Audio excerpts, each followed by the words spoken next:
Leetcode daily challenge. It is a medium problem today.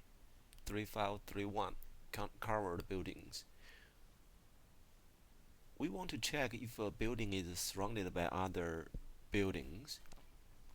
Imagine there's a point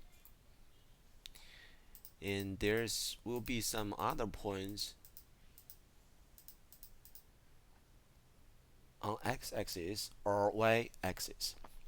If there's a way we can figure out the maximum number and a minimum number in these four directions, then we go through this building again to check if this point is within the range. If it is, then obviously it is surrounded by other buildings. Otherwise, it's not. That is the way we solve this problem. So first,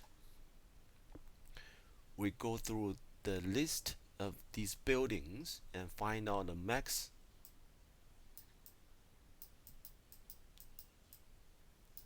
and the minimum of x and y. Then we do it again, go through all the buildings again to see if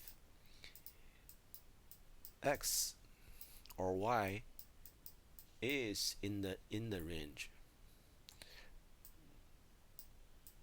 But that's how we count how many buildings is surrounded by or is surrounded by other buildings.